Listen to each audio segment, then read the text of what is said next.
You're listening to a download from the outdoorstation.co.uk. Number 520. Hello and welcome once again back to the Outdoors Station, the longest running outdoors podcast in the world. If you're a lover of the great outdoors and the world around us, and you're always seeking to know more, then this interview that you're about to hear will give you plenty to think about while we all sit at home and twiddle our thumbs during this COVID-19 isolation. I'm your host, Bob Cartwright, and in January, before all of this started, I had the pleasure to speak with Emily Penn, an ocean advocate, about the plastics in the oceans, the plastics in our outdoor environment we all share, and horrifically, the microplastics within us. But before we get into that conversation, I wanted to fill you in with what's been going on here.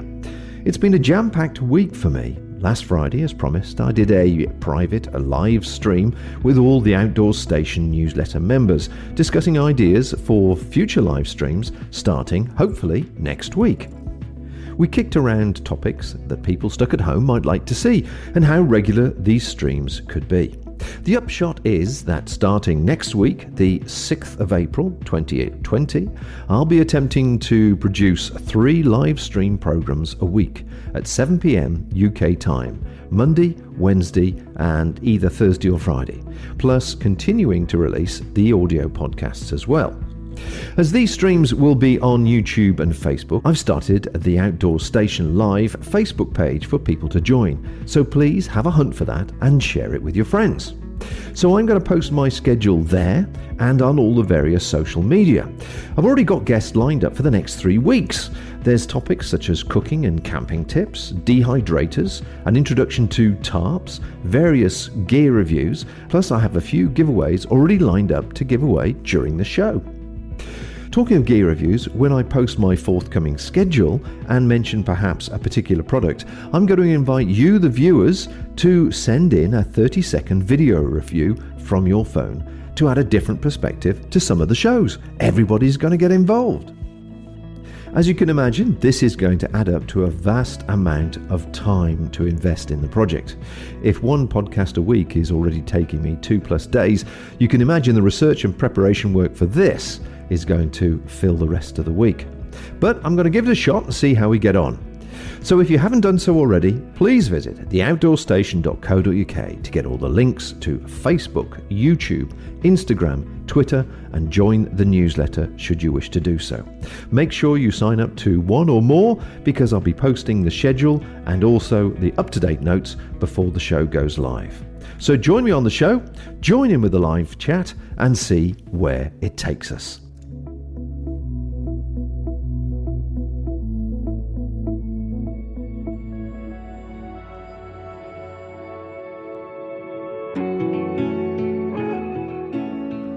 Emily Penn is an ocean advocate. Her name may be familiar, and you might have seen her on mainstream TV, giving TED Talks, speaking at universities, or global companies sharing some of her adventures and her research.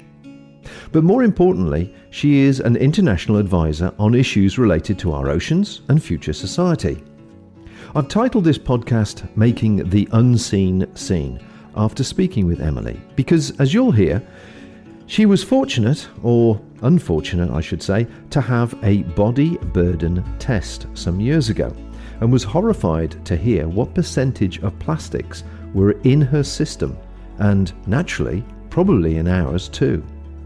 The upshot is that her story is one of a series of events which have linked together to place her to be one of only a handful of people who truly know the impacts that single-use plastics are making in our lives globally. And it all started when she finished university and wanted to hitchhike to a new job in Australia.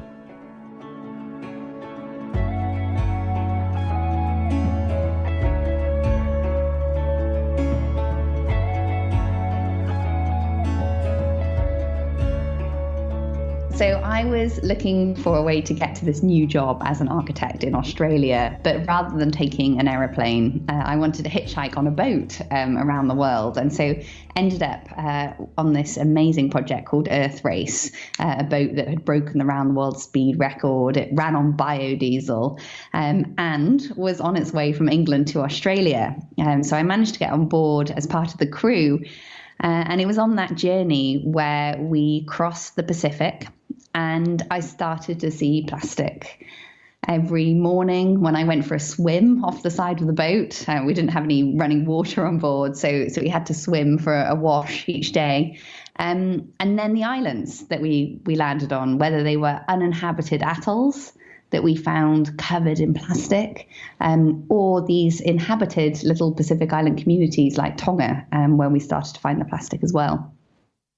Well, Earth Race, from the little bit of Googling I've done, looks like a really space age design machine that you can see why it beat the speed record. Just simply looking at the boat itself, just touching on that, because I know you've got a history of sailing and youth sailing. Was it luxurious inside as it looked outside, or was it extremely basic? Yeah, not at all, unfortunately. Looks very sleek and glamorous from the exterior, but the inside, so the widest point I could touch with both my fingers at the same time with my arms spread out. So it was this tiny little capsule that had 4 bunks, 2 seats, and a sort of electric wok, which we did all our cooking on. No running water, no toilet, no shower. And it was just kind of bare carbon fibre and hemp on the inside. So definitely not luxurious, but was an amazing way to kind of see the world and come into all of these different communities, and right from the off be able to talk to them about the environment and challenges going on in their communities. As I said before, I know you had a youth history of sailing and racing and in dinghies and so on. Was this the first time you'd been to the open ocean, as it were, and experienced the landscape and what it contained? It was. So I grew up sailing, one person sailing dinghies, but it wasn't until I was 21 that I first got on board a big boat. Something that I spent, a night on was basically when I set off across the Atlantic. So that side of things was really new for me. And that project really gave me that opportunity to experience blue water sailing and navigation, and all of those things that you need to know when you cross an ocean. But it was great that I did have some background in sailing. And I think certainly then when I moved into yachts, having that experience of just knowing the wind and knowing how to feel a boat respond was something that was so useful then in becoming a skipper. And how many years ago was this now? So 12 years ago, I got on board Earth Race. 12 years ago, okay. So 12 years ago, then, what was your impression, as you say, when you were diving off the boat each day for a wash or whatever, the actual density of the plastics that you were being presented with? Was it, I can't say really like a copious amount, but was there more at arm's reach whenever you were out in the water? Yeah, so there were certain areas. I remember coming through the Panama Canal, and then we crossed from Panama to Galapagos. And actually, for a few days, we were following one of these windrows. So you have a change in the current, and it aggregates lots of debris along a line. And we went along it for days, and we could see plastic bags, wellies, bits of plastic, buckets, containers. And we saw a TV floating out there at one point. And that's for me when it just started to click. What on earth is all of this plastic doing out here? And it's just entirely not what I expected I was heading to when I set off into the Pacific. So we were sort of welcomed into the Pacific with that. And then when we got to these Jaya areas where the water was very calm, that's where we jumped off the boat and we started to see these fragments on the surface as well. And then it was the uninhabited islands that struck me next, because we would land on these atolls where there wasn't a single sign of life. And then you'd find a toothbrush, a bottle top, a cigarette lighter, littering the beach. And it just went on and on. Yeah, that's going to make quite an impression on you, isn't it? Just explain to listeners what a gyre is. I know there's 7 gyres across the world, but I'm sure you can explain it much better than I can. Yeah, so a gyre is really the name we give to the center of a fast rotation of currents. So as our planet spins, it creates this Coriolis effect, which is a huge rotation in currents in our ocean. And in the center is this calm patch. And as meteorologists, or if you're watching the weather, they would call it the center of the high. And it's the same phenomenon that's kind of causing a gyre. And there's 5 subtropical gyres around the world that we look at. And then there's a few smaller ones in the Arctic and more localized as well. I know you were going down to Australia, but it was the impression that Tonga, I believe, or one of the islands there in the South Pacific, that really hit you the hardest. It was. So crossing through those little islands, we'd been to the uninhabited atolls, but then we started coming into these local remote communities. And I think what hit me there actually was the struggle they had with their own natural resources. So communities that would have traditionally been catching fish and growing food were no longer able to do that. Their fisheries had been fished out, and their soil was now so salty from their rising sea levels that they couldn't grow crops either. But what I was then seeing was the knock-on effect of that, which was relying on importing packaged food and drink. And that's where all this plastic came in to these communities that don't have any waste management system or even a word in their language for talking about rubbish or a bin or this idea of putting something in a controlled system. And I think that for me is where I started to realize that actually it's not just infrastructure that these communities need, but actually completely new systems and new ways of thinking about this new problem on their doorstep. And I suppose really, I think plastic bags were technically, or somebody said they were invented in 1959. So we're only looking at 50 odd years. But at this particular time, you came across this particular island. I know you went to Australia and decided not to pursue your career as an architect, but head back to Tonga. So what format did that take? How did you arrive there? Did you arrive there officially as a guest, as part of the local government, or did you just go as a sort of a traveller trying to see what you could find out, see what you could do? Yeah, more of the latter, really. I finished the project on Earth Race in New Zealand, and by that time had met some others who were interested in doing the same thing as well. In fact, one of them had just sailed back through Tonga from the Galapagos and seen the same thing I had. And so we put together a small team of people in New Zealand, literally kind of borrowed a boat from someone's dad who came with us. And off we went. We sailed up to Tonga. It took us 10 days. And we arrived initially thinking that we would do a big cleanup event of what we'd seen. But actually, on arrival, we realized that the problem was kind of much bigger than it had seemed from the surface. And we started then to meet with local government, with the local bank, with the local phone company, looking for support, whether it was through permissions and also some financially, to really see how much traction there was. And it turned out there was actually a lot of desire to make a big project happen. And that kind of gave us the energy then to head up into these very remote islands and start the conversation with the locals there. And which was very well received. And so the project kind of turned into something a bit bigger when we arrived. And then I was the one who ended up staying there for 6 months, working with the community on making it happen. So they, as a community then, they were aware of the problem that was being presented to them on their beaches. Had they not motivated themselves or tried to create their own sort of clearing system? So certainly the government who we met in the capital were very aware of it, and that's where we really felt the support.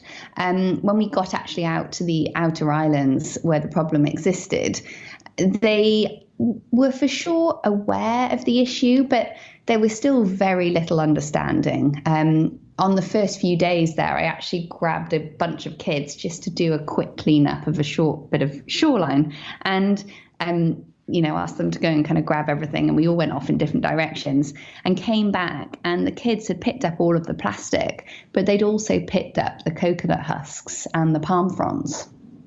And there was actually very little understanding of the difference between organic and inorganic materials, and the fact that one biodegrades and the other one doesn't. And so that was kind of the realization of there needed to be, a good amount of education about this completely new material, plastic, and why it needed to be treated in a different way. And so your 6-month period came to an end there. How did it conclude on the island? Had you instigated some sort of recycling process? Had they had external investment into the islands at all?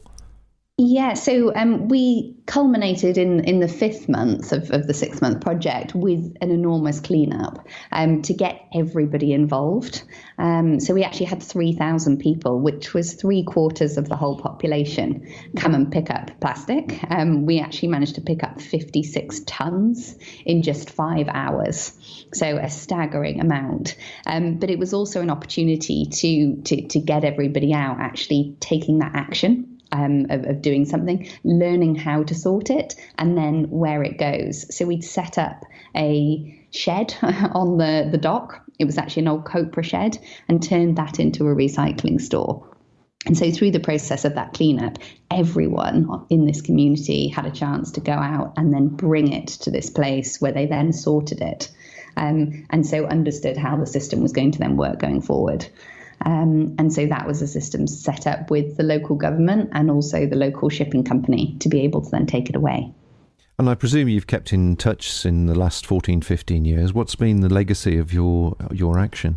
Yeah, so actually the following few years were really successful. And then in 2015, they had a cyclone hit right on that island. In fact, the eye of the cyclone went over the house that I was living in while I was there, and it destroyed 75% of all of the homes and trees on that island. And it's been a bit of a struggle ever since, because then they go back into survival mode. There's a lot of aid brought in with a lot of single-use plastic for all food, water, and housing. And it has been hard to kind of re-establish since. We've actually got our team this year going back through Tonga, and so it's going to be a great opportunity to really see what the situation is now. And what was the solution to the range of plastics and rope and whatever else that you picked up off the beach? What is the solution in a place where I presume there's nowhere to ship waste to? No, exactly. And that was, I think, the thing about this project is it was still dealing with the symptom. And, what Expedition is trying to do now and projects I've been working on since is trying to say exactly that. Well, what is actually the solution here? Because a waste management system isn't a solution. It's just something that you can implement, afterwards. And so the ultimate answer for these islands is to have less reliance on plastic. So whether that means switching to alternative materials or simply minimizing the amount of plastic that they use, and looking at setting up more localized ways that you can actually package products, because one of the challenges at the moment is they are importing everything in its final state of use. So, for example, noodles are imported in single serve packets, rather than importing large sacks of, say, flour and then setting up a bakery on the island to make bread. And then you can actually really minimize packaging. And so a lot of the solutions lie in actually setting up new systems and restructuring, how things are done in these places, so that they can actually import produce, but do it in a way that they don't also import all the plastic. And just looking at Tonga as an example under the microscope, would it be fair to say it's a bit of a generational thing, that the older generation that would have been the bakers and that would have been the practical people, the weavers, etc., and they have retired, died, left the island, whatever they might have done, and the younger generation coming through have just got used to the convenience of everything being at the end of a phone call? I wouldn't say that was so true in the Pacific Islands, to be honest. I mean, definitely, I think you could look at that over here in the UK. But in the Pacific Islands, up until recently, they'd actually been able to rely off, the land and the sea. And I think the biggest change is that that's simply no longer possible because of such depleted resources. And so I don't think they even would have had bakers because they wouldn't have been importing flour. They would have been growing taro in the ground, and that they can no longer do. So I think that's been probably the biggest change. I think we will see the other shifts that you're mentioning, partly because these islands are becoming more connected. When I was out there was barely any connection with the Western world. Some of the islands in Kiribati that I've been working on since have no connection at all. And so you don't have that same value set that we have over here. And those are the problems. But there's other things that prevent it happening. And one I particularly saw in Kiribati was actually quite a beautiful phenomenon called the bobos, which is this idea that a sort of shared economy, that if I walk up to you and you've got a T-shirt on and you're hanging up a T-shirt on your washing line and I don't have a T-shirt on, I clearly have a higher need for that T-shirt than you do. And so I can babose you the T-shirt and you give it to me because I need it more, knowing that when you need something, you will kind of get it back. And this lovely idea of a sharing economy works until you try and set up a business like a bakery and have a boat that's only coming in once every 6 months with supplies.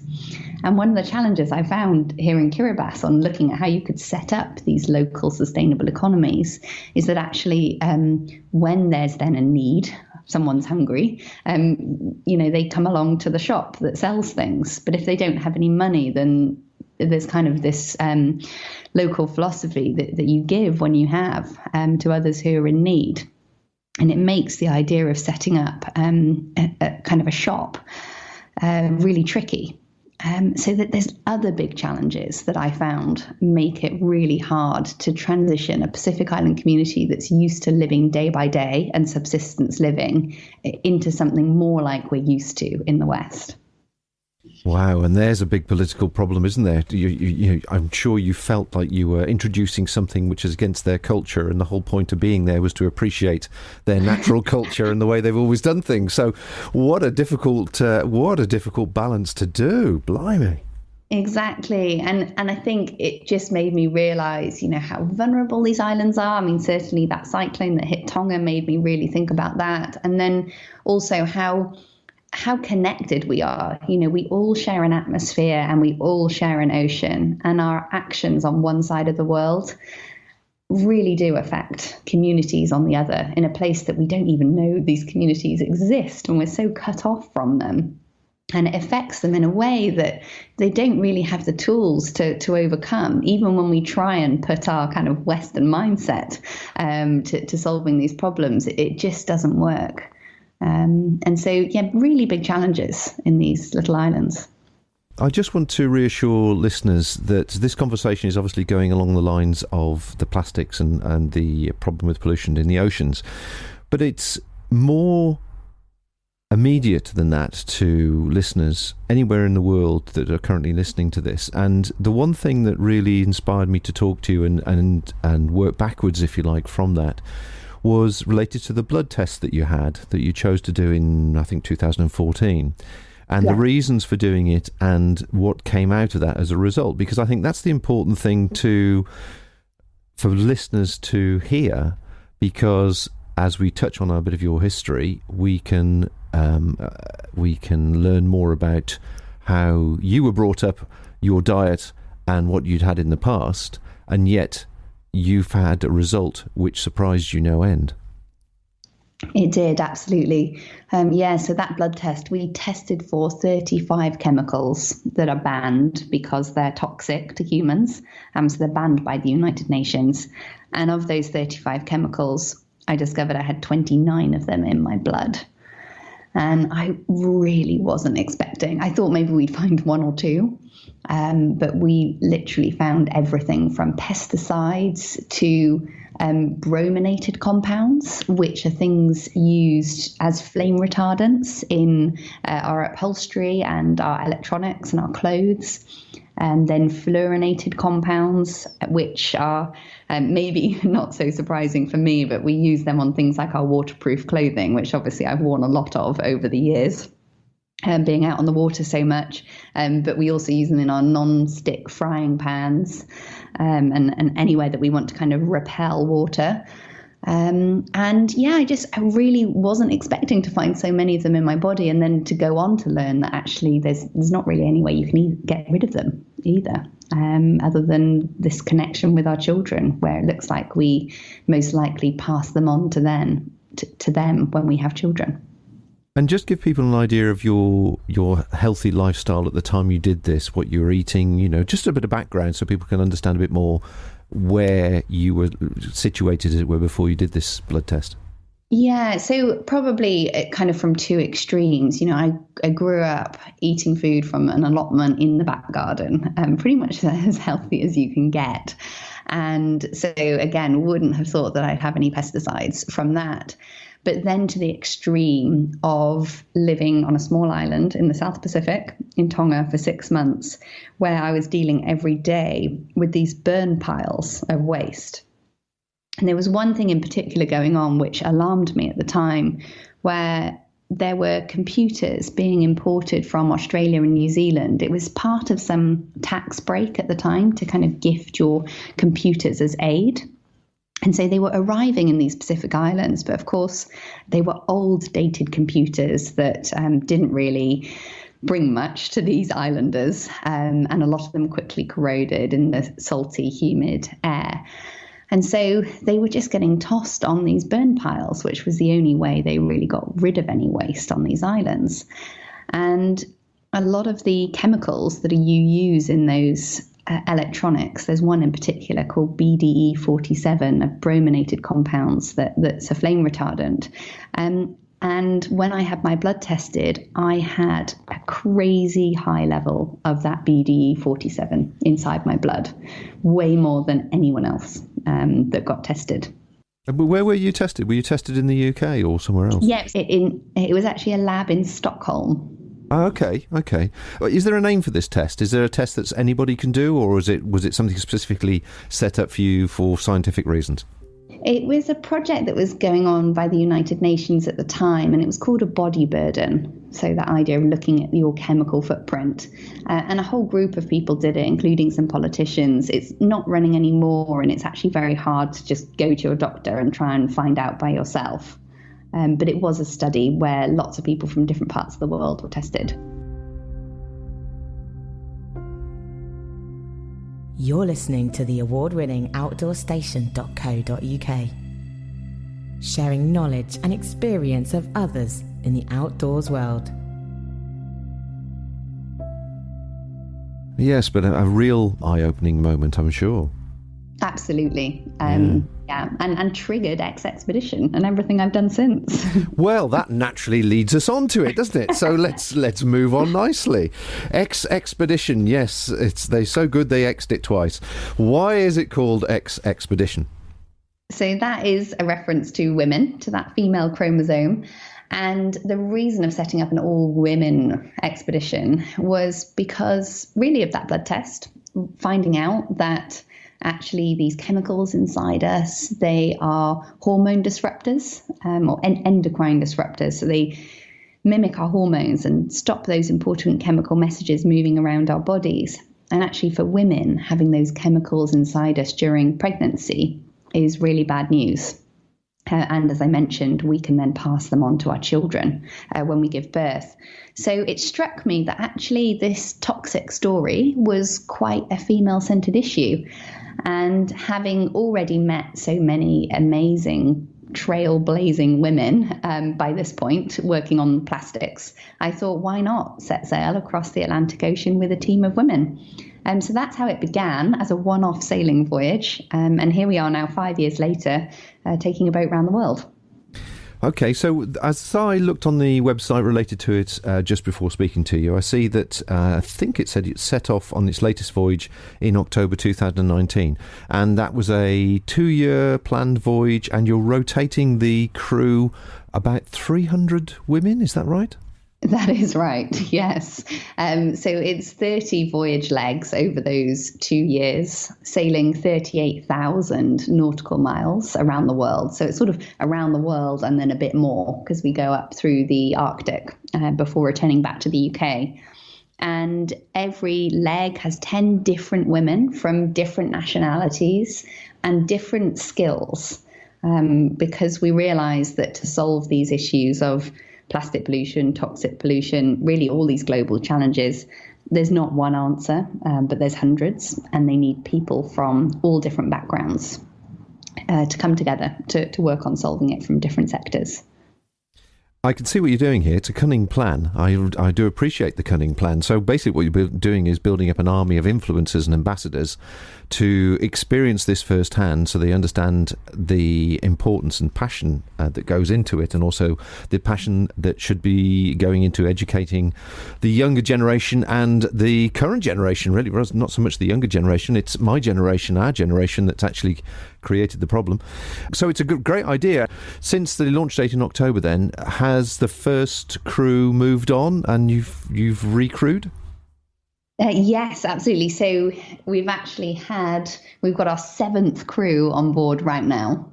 So 60 women have already been on board and are now back home. And that's taken us from Plymouth across the North Atlantic, through the Caribbean, through the Panama Canal to Galapagos. And right now the boat is on its way to Easter Island, where I will join them next week.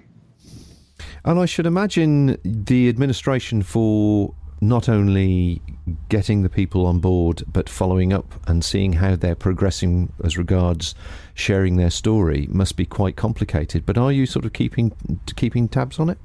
Yeah, absolutely. I mean, you can imagine the administration for this whole project is just enormous, trying to get an ocean-going research vessel around the world, doing scientific research, global media, and everyone sort of safely back home. It is quite a mission in itself. But as you say, really, much of the work begins when everyone gets home, because I always feel like that moment when you step off the boat from an expedition is actually the moment that feels like day one. And you take all of those findings back to land and you start really addressing the problem. So we've got a lot of work to do on that front now in terms of how we support our ambassadors further and really connect them to opportunities that are kind of out there.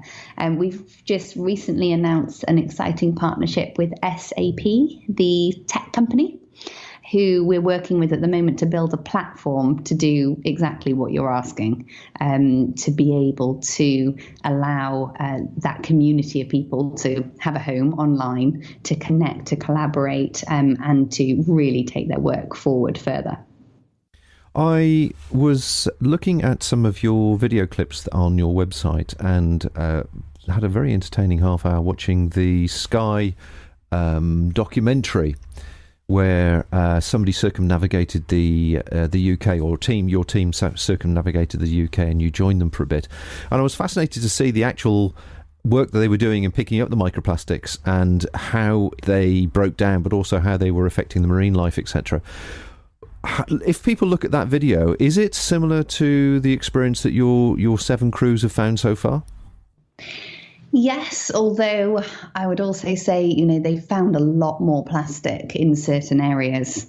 So that circumnavigation of the UK was fascinating because we had lots of ports that we could come into. There was a lot of outreach. We found, particularly in the mouth of the Thames, there was a lot of plastic. But the UK isn't in a gyre. It's not in one of these accumulation zones. So the second leg of our voyage sailed from Azores to Antigua, and that was going straight through the heart of the North Atlantic gyre. And so the quantity of plastic that was being found there is far beyond anything that we found around the UK. And then likewise through some of the Caribbean islands and on arrival into Panama, where it's slightly different. You're not in a gyre, but you're in places where the waste management systems just don't exist, or at least they're nothing like they are in the UK. And so the huge amounts of plastic pollution that were found there as well. So similar work, but really different results. It sounds like you're also being faced, when you travel through the different areas, with the local politics and the local attitude as regards if they see a problem, their attitude towards the problem, whether they value it as a problem and see that it's affecting their economy, their tourism, their water supply. There must be a lot of, from a political point of view, a lot of balls to juggle in the air at any one time. Absolutely. There's so many different priorities, and especially with a lot of, when you're talking at a government level. I was working in Indonesia a few years ago trying to get engagement on the plastics issue, and at the same time there were huge forest fires and people were dying daily because of that. And it's quite hard to kind of focus on something that you're saying could have an impact in the future when you've got imminent challenges happening right now. And so, as you say, lots of balls to juggle, certainly at a government level in how we deal with this. And but there is great opportunity right now, certainly for industry and the private sector, to really lead the way on a lot of the solutions that we want to see. And there's a lot of change that we can bring in, using our own individual behaviour and action as well. Well, I certainly want to come onto that subject towards the end, if I may. And I was, as you say, we're not in Ajar, but I was up in the northwest of Scotland a couple of years ago on Skye, and I couldn't believe the amount of plastics that were being brought in on an hourly basis, really, onto the beaches up there. So we are being affected in this country, and this isn't just a conversation we're having about the rest of the world. This is happening wherever you are. Yeah, that's absolutely true. We're all ending up with that plastic on our shores. We're also all contributing to it, whether we realise it or not. There's a lot of kind of invisible ways that we contribute to this issue, whether it's putting something in our recycling bin here at home and taking it, out to your bin outside, thinking that it's going to go off and be recycled, and surprising how much of that actually ends up in other countries. And we lose track of where a lot of that waste goes, and whether it's going into the ocean or not, we're not particularly sure. But there's a high chance that some of it is. The other thing I think we often forget is every time we buy something from the rest of the world, whether it's from China, and we're importing something, we only import the final product. And when you look at the entire supply chain of making something, like a mobile phone, you don't actually see the amount of waste that's in the supply chain. So every time one part moves to a factory, another factory, lots of waste is discarded in that packaging. It's then sort of a number of parts are put together into a circuit board. They then get packaged up again. They get sent on to the next factory. That packaging then gets discarded. It gets put into another piece. It gets on to the next factory. And that process goes on and on. And actually the amount of waste that's produced in making a product can be around 5 times the weight of the product itself that you then import. Not to mention the carbon emissions that we then leave behind in the rest of the world as well. And so this whole idea of kind of us and them is a really tricky one. And, we really, our actions go so much further beyond what we see. And then beyond that, we all share that same ocean and atmosphere in the end. And as you say, you're sat there on Skye and you're seeing plastic washing in, which probably isn't coming from the UK, probably coming from somewhere else. And then our plastic from the UK is ending up on someone else's shores. Mm. The audience that obviously we reach out to are predominantly hikers, outdoors people generally, and I'd like to think they've got a fairly good handle on the impact they're making when they're out in the wilds doing their hobby or activity. But having said that, we're all consumers, and of course, as the internet and social media has made it easier to sell something across the world, There are many people who are buying direct from China, and of course there's all sorts of hints of regards what environmental damage is taking place when you're buying a small single item from as far away as that, as you say, which goes through the whole manufacturing process there as well, and the outcome of some of the things that are being released into the oceans as well as the environment. Exactly. No, and it's so unseen. Hence, Expedition is on a mission to make the unseen seen. And we started that thinking about microplastics and toxics in our blood, and we realised that everywhere we look, there's another unseen that we need to make visible. So, with the Expedition then being a 2-year project, at the end of the 2 years, do you have in mind a plan for how you're going to present this result to the world? There'll be a combination of outcomes. There's, of course, the ongoing media storytelling, and we also will have a documentary that will come out at the end of those 2 years. So that will be one way of getting that story out. There's then, of course, the scientific work, which is in partnership with the University of Plymouth, and there'll be a number of papers that will be published during the 2 years, but at the end, the majority of that work will come out when we can have a global study. And what we really hope there is that our data will help show exactly what plastic is in the ocean, what polymer type, what fungi is growing on it, and where might it have come from, which industry, which continent, and therefore where do our opportunities lie on land to create the change that we really need to see. So I hope that that's a huge piece of work which will go on to then influence government and industry. And then, of course, the work that these 300 women will do. And, we hope that that will actually be something that will carry on throughout their lifetime. These journeys are certainly really transformative. The journey I did around the world 12 years ago, it totally transformed my life when I got out there to see this issue firsthand. And I hope that these journeys have a similar impact on the women who are coming and joining us. And there's really no end of opportunity of what they can do. And what they do, it will be very different depending on their circumstance, the country they live in, the job they have, their sphere of influence, whether they work for Coca-Cola in the States or whether they live in a remote community in Indonesia. They have completely different opportunity for impact, both really powerful, but in very different ways. Referring back to that documentary, one of the things that struck me again as being one of the most interesting and simple things which are affecting all of us was one of the scientists there were talking about the fibres that they were finding inside plankton. Yes, absolutely. We're finding it now, even in the creatures that are the basis of our food chain. And we're finding just smaller and smaller particles. When I originally started doing this research 10 years ago, we were looking down to 333 microns, so a third of a millimetre. And we quickly realised that actually we weren't accounting for barely any of the plastic that we knew was going into the ocean. And that opened up all sorts of new scientific questions about what was sinking, what was getting eaten, but also what was so small that we just weren't measuring it. And so since then, we've been trying to measure to a smaller and smaller fragment size, which of course gets challenging with the equipment required to then actually detect what it is and that it is actually plastic and not something organic. When you get down to smaller than microplastics, what we call nanoplastics, if it's smaller than 1 micrometer.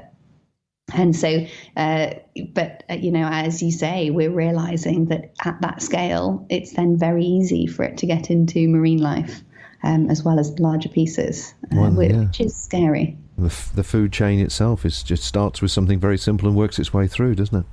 Absolutely. Okay, well, I mean, you're telling a very good story here that needs to be told, and you're obviously working really hard at getting that story out to people. I've seen numerous references on your website of the interviews you've done, the TV appearances, etc., etc.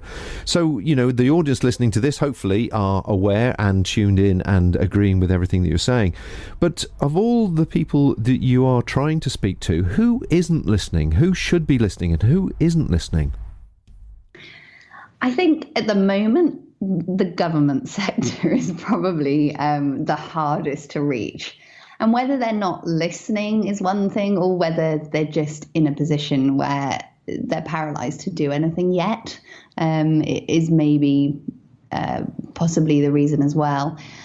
We're certainly hearing a lot from industry and from the private sector. I guess first we say that consumers are definitely listening. So we have individual action. I think then the next tier that we are hearing from our industry are saying, okay, we get it.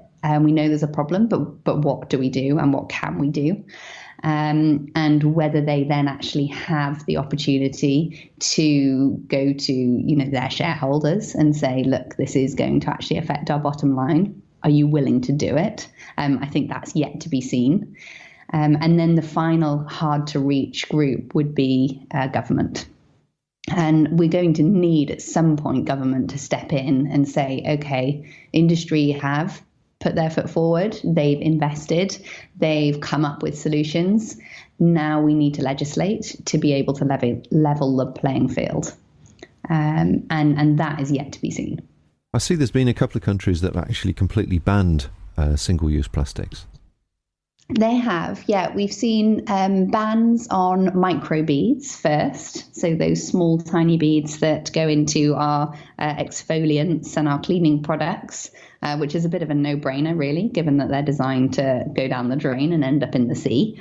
Then we've seen bans on plastic bags, which is a good step, but unsurprisingly has kind of brought up lots of loopholes. Quite a few countries have banned your standard supermarket bag, but then cornstarch bags are allowed, which are made from a biodegradable material. But actually, if a cornstarch bag ends up in the ocean, the microbes that like to eat it in a compost system don't exist in the ocean, so it behaves in the same way as a plastic bag. And there's also a lot of energy and land required to make them, so not a great solution. And then other countries have actually shifted to, if you imagine what your tangerines come in, that kind of plastic webbing, shifted to those in supermarkets for plastic bags instead. And so we sort of try and make headway, and then actually other problems are created off the back of it. It's a good start. It gets everybody aware. There's still lots to do. For people that perhaps haven't grasped exactly what a single-use plastic item is, can you explain what it is? Single-use plastic. So it's something that we use just once and then throw away. And plastic is a material that actually really lasts forever. And so then when we go and make products like a piece of packaging or a water bottle or a plastic bag or a straw that's designed to be used for 10 minutes or maybe half an hour and then thrown away, it just doesn't really make any sense. Okay, well that's rounded up nicely. Now you've obviously had a very inspiring history, and this last 16 years you've spent a lot of time developing your knowledge and experience and empowering yourself with the knowledge of what's going on in the oceans. There are many people, I'm sure, that would like to perhaps follow your path in some way or the other. But the one thing that always tends to be a conversation starter or stopper, as the case may be, is actually how people could make ends meet while being a environmentalist in some format or other. Is it an easy job to... Not an easy job, but is it a realistic job to be an environmentalist and try and put yourself in front of industrialists and make a change? I think it's becoming increasingly easier to make a career out of it. I think certainly when I started out, it was pretty rare to hear of somebody making a living from it. And it definitely took me many years to get to that point.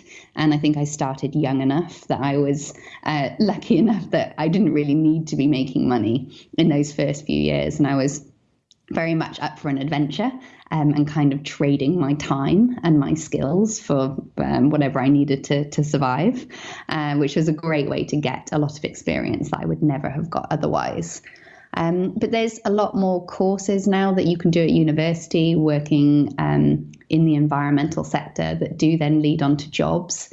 But I would also say that I think it's not necessarily about studying the environment, but it's about potentially studying something else, whatever it is that you're brilliant at and that you really enjoy. So whether that's law or finance or writing or filmmaking or science, it's working out, what are you really good at? And then where does that intersect the issue? Because when it comes to solving these global problems, we really need every different skill to come and work on it.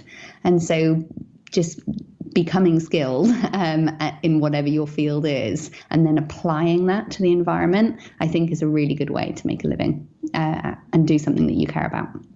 Fantastic. Okay, thanks for that.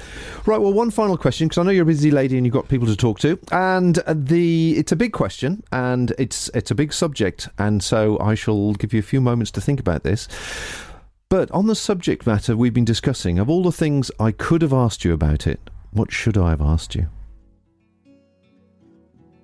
I think you covered off what we should be doing and what others can do, and that's really the main message to get out there. There's so many avenues to go, to be honest. Well, I said that at the very beginning before I spoke to you. I know, there's 10 different podcasts we absolutely kind of talked about. We should start our series. We should start the series. Yeah, exactly. But no, I mean, I think certainly the questions that I always get asked is one of them is kind of how do I get to do this too, and how can I really make a difference? They're really important, but I think you covered those. We talked about government, we talked about industry, and individuals. No, I mean, I think you've covered a lot actually in a short period of time. Well, that's good news. Well, I hope the listeners appreciate that as well. Thank you very much indeed for your time. I realise how busy you are, and I'm so glad you managed to squeeze me in. But I'd love to talk to you at a later stage, perhaps getting towards the end of the X expedition, to see what conclusions, what's happened since. That sounds great. Yeah, look forward to it. I tried to get an update today from Emily regarding how the X expedition was getting on, and where they were presumably in isolation. According to the website, the boat should be somewhere near Easter Island, but I'm awaiting confirmation. I hope you found this podcast interesting and thought-provoking. My thanks to Emily for taking the time, and I hope she and all the other associated ladies around the world get the attention and impact they deserve for their hard work. Of course, all the details, links, photographs and more information can be found over on the outdoorstation.co.uk website. Please share this podcast amongst your social circle, and if you can, please let me have some feedback on social media or wherever you've seen this. The next few weeks are going to be really busy for me, so please do get involved. Come along to the live streams and help shape future shows. If nothing else, it'll help you pass an hour.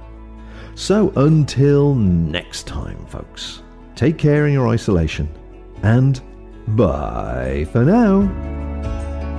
Thank you for listening to this podcast. To hear or see more from our extensive free library, please visit theoutdoorstation.co.uk.